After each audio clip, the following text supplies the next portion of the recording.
everyone. I wanted to jump on and just talk a little bit about living your best life as someone in a wheelchair, as a person who uses a wheelchair.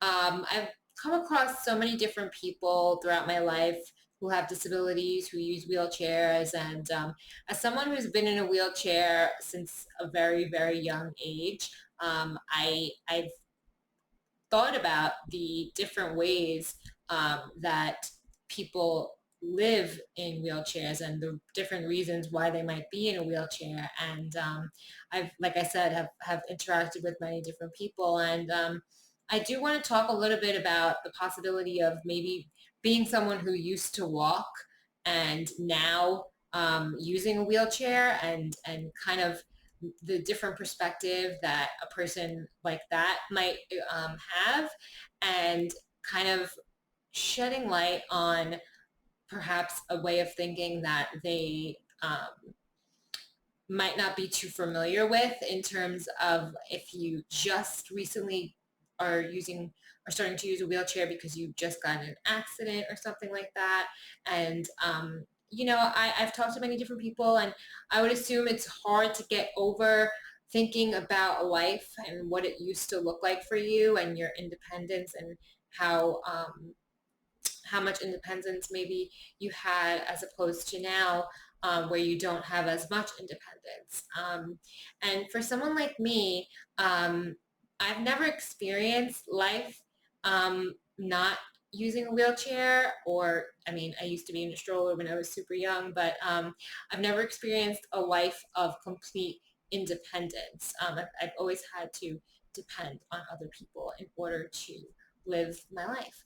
And so my perspective basically is that you really have to focus on what you can do as much as you can. And of course, we have those moments where it's so incredibly hard to focus on what you can do when every day you realize that you won't be able to do something for the rest of your life, or you can't do something maybe that you've used to be able to do. And I do have a little bit of experience with that because my disease is progressive. So that means that when I was younger, I was able to do things that I cannot do today. For example, I used to be able to raise my hands over my head. This is helpful for things like if you're in school, raising your hand to answer a question, or if you are, someone who likes to do your hair, being able to do your hair on your own. Or, I mean, I never shampooed my hair on my own. I've always had help with that, but I believe now if I did have that ability to lift my arms over my head, I probably would try to shampoo my hair, or I should have tried more when I was younger as opposed to just let my mom do it. But she was also taking care of me and I was young, and, I just was going with whatever was in my life at the moment. But yeah, like focusing on the things that you can do instead of focusing on the things that you can't do is such a big part of it. And like I said, it's really hard at times. There are moments where you just want to scream. You want to, you know, just I just want to do it myself, and I just want to be able to do it myself. And of course, those moments are allowed. They're valid. Those moments are completely valid, and they are moments in which you may feel like um, that emotion is something you want to, maybe not want to, but something that you feel comfortable with feeling. And in your situation, you may want to gravitate toward those emotions that are kind of sad, or kind of angry, or resentful, or um, just negative. And moving away from those emotions, or just feeling those emotions for a brief time and then letting them go, is really important to sustain a healthy mindset while using a wheelchair and trying to live your best life as someone in a wheelchair. Because living your best life means focusing on the things that make you happy and the things that you enjoy about this life, and in general, and the world. The world is, the earth especially, is such a beautiful gift. And being in nature and being in places that you feel just yourself in, being in places where um, you just feel really good, are things that you need to continue incorporating into your life, especially as well worrying about your health and the things that you're putting in your body are really important. So focusing a lot on eating nutritious foods and drinking as much water as you can. I know some of us have issues with using the bathroom, and so as much water as you can, and just really treating your body and your life like a temple or like a sacred um, space that you want to thrive and that you want to use as best as you could.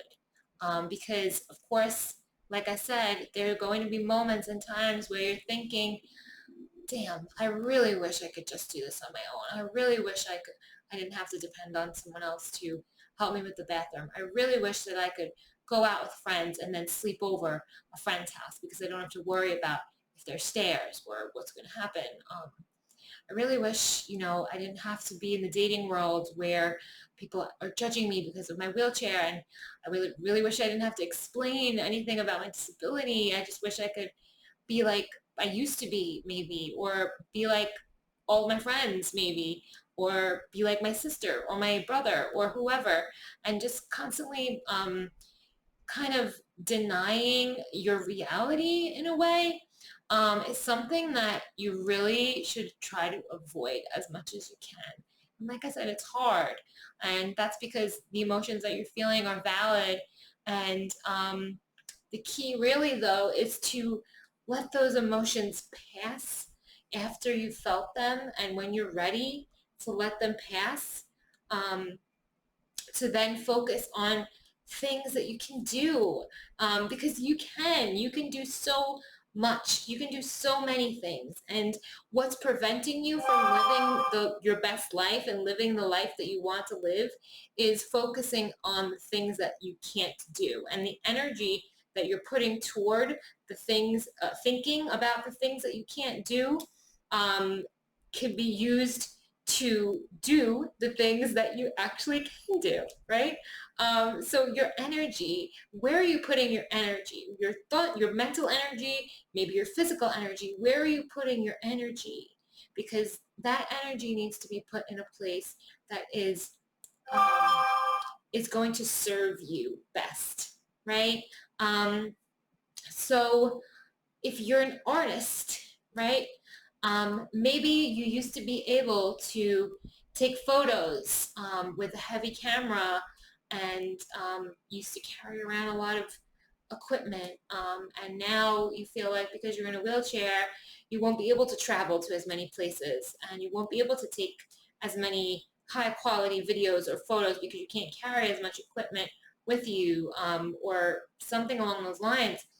But you have to see that, first of all, even if um, you feel like you can't do something, try to do it first before you set the mindset and limit yourself. Try, just try, adapt, right? That's the thing about being disabled or being in a wheelchair. You need to adapt, right? You need to be flexible. You need um, to think out of the box. You need to be innovative, um, and and try to make the things that you want to happen. But maybe it might be happening in a way that's different from what you're familiar and comfortable with, right? So instead of carrying all the equipment yourself on your body, maybe you have a pouch on the side of your chair that, or a basket or something that you have all your equipment in. Maybe you have someone with you, and that can always be a last resort, right? Of course, if you want to try to be independent. Sorry, I'm just going to tap my computer so I can see. um, of course, if you want to be as independent as possible, the goal is to not have someone with you, but that could always be a last resort, to have someone with you, right? And maybe they're going to carry the equipment for you. Maybe you need to go to the store or go online and look for equipment that is lighter, right? Still look for equipment that's of high quality. I'm still using this example of being a photographer or a videographer or something like that. Looking for the highest quality equipment that is lighter, right? Or that is maybe smaller, that maybe it's not your favorite, maybe it's not the best that you could use, but you can still do something that you really enjoy doing, and you can do it well, and you would need to stop limiting yourself by saying, now I can't do that because I'm in a wheelchair. Or even if it's not now, just in general, I can't do that because I'm in a wheelchair. The first thing would be to try doing it. And again, maybe it is a different way than you're used to, but that doesn't mean you can't do something, right? So that's part of it.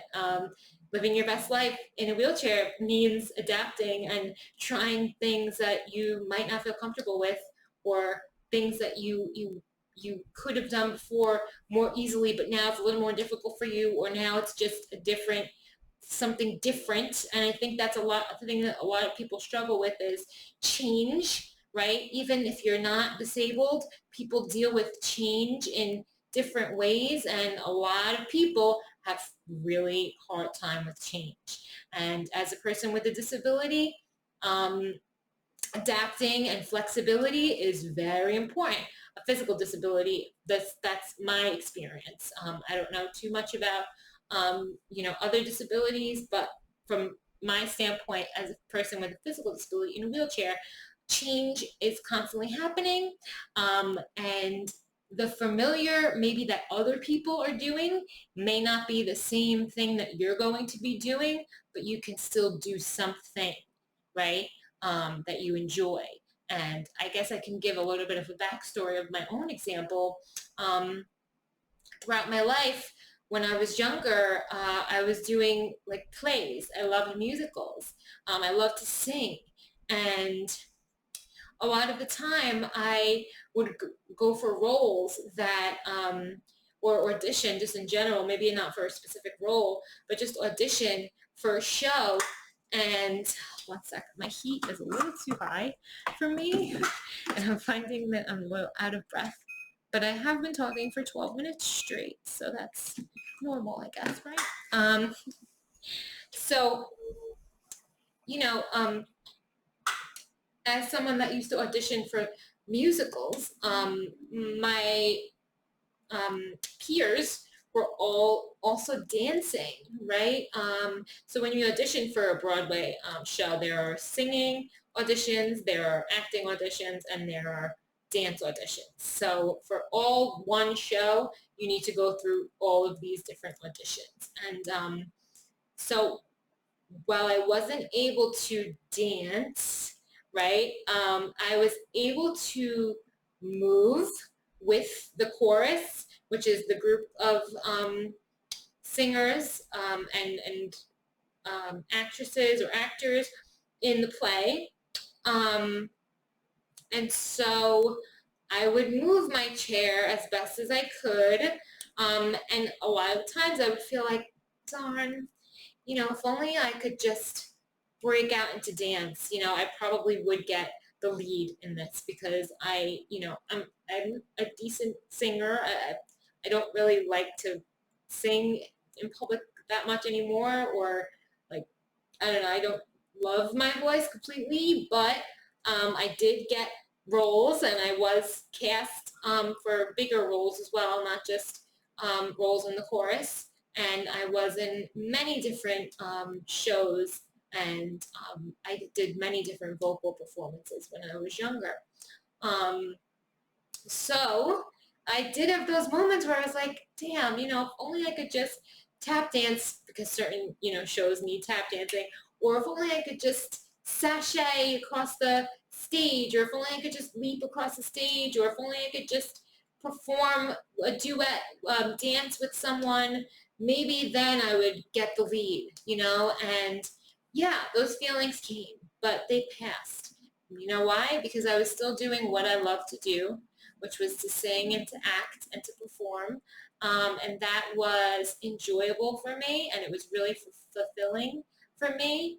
And whenever those emotions did come up, like I said, they quickly passed because I was still doing what I love to do. Um, and so that's just an example from me. Um, but living your best life in a wheelchair just means doing what you can that will make you happy and that will allow you to thrive, right? And like I said, I think of like my mindset has developed so much so in the terms of health because when I was younger, I didn't care about my health really. I didn't care about what foods I put in my body. I didn't care about what drinks I put in my body, and other things like that. Nowadays, I am very careful with what goes into my body. I don't eat any animal products. I don't eat any, ovulations from a chicken or casein or everything that comes along with eating meat, dairy, and eggs. I don't put those things in my body because I know I'm not going to live my best life putting those things into my body. So that's something that I think should be included in living your best life as a person in a wheelchair because you don't want to be suffering from health problems when you already have so many health problems you need to deal with that are out of your control. So whatever is in your control, right? For example, what you put in your body, right? That's something that is in your control. Whatever is in your control, you should really be focusing on. And what you can do is what you should really be focusing on. And I think that's I think the main message that I want to get across in this living your best life as a person in a wheelchair video. This is getting a little bit long, but there's one thing that you take away. I hope that you just understand that this is not the end of your life because you're in a chair. And I think I'm angling this video toward people who maybe just got into an accident or something like that. But I think it also may apply to some people like me who have been in a wheelchair our whole lives. It's okay that you can't do a lot of the things that you want to do. And it's okay to be upset about that. But there are so many things in this world that you can do that will make you happy, that will allow you to thrive, and that you have control over. And I will leave you with that. I hope you have a great day wherever you are, and I'll see you soon.